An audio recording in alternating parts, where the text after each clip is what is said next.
The eye-popping, retina display-toting MacBook Pro has arrived, and it really is a remarkable bit of kit. Even if you put your face right up close to that screen, you'll be hard-pushed to spot any pixels. And that 220 ppi screen has a higher resolution than a 30-inch desktop monitor crammed into just 15 inches. Letter definition is better than the printed page, and pictures are absolutely stunning. It's not quite a case of once you've tried it, you'll never be able to use another monitor, but you'll definitely be aware of other screen shortcomings in the future. The screen is beyond sharp, with not a jagged edge in sight around corners and curves. It's also bright and colourful thanks to its IPS design. And in order to stop the text and images appearing tiny on the Retina display's immense pixel count, Apple has introduced a new method of scaling things on screen. If you didn't know, it's exactly twice the dimensions and therefore 4 times the number of pixels as a standard MacBook Pro's 1440 by 900 pixel screen.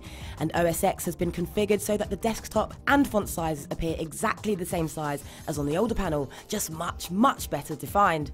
And you can choose scaling options that mimic other 16 by 10 sizes, but the one thing you can't do is select 2880 by 1800 for the desktop. Now, in order to support applications that don't take this scaling into account, OS X pretends it has a native resolution of 1440 by 900 pixels. So on first run, all games will choose this resolution, and so will non-optimized apps that do their own rendering, like Google's Chrome. As a result, everything about them looks much worse than it does on a standard screen, with blocky images and slightly smeared text. But not all applications have been designed specifically for Retina. LibreOffice, for example, looks and behaves beautifully. Now, weighing more than 2 kilos, it's almost double the weight of the Air, but that's still light for a 15-incher. And like the Air, Apple has stripped out the DVD drive and tapered the base to a fine point, which means it's only 18mm thin at its deepest point. But there's still room for 2 Thunderbolt ports, 2 USB 3.0 jacks, and an HDMI out, as well as an SD card reader. And as far as the keyboard and trackpad go, they appear to be just as excellent as on the older MacBook Pros.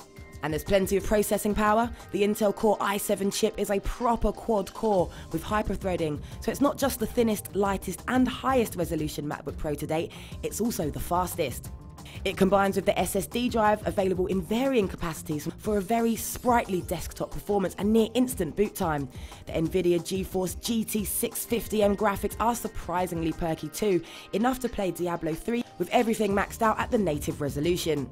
Everything that is available on macOS is positively monstered by the 650 GT, even at Retina resolutions.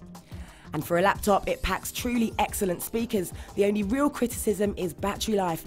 Apple quotes 7 hours, but a straightforward video rundown at half brightness saw it last for just 3 hours and 20 minutes, while working and browsing the web ran it down just a little bit more, which is a little bit disappointing.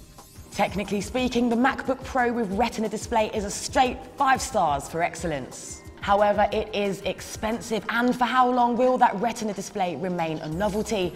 That minor gripe aside, you're looking at an incredible laptop that will be remembered for its groundbreaking display, but is actually superb for many other reasons as well.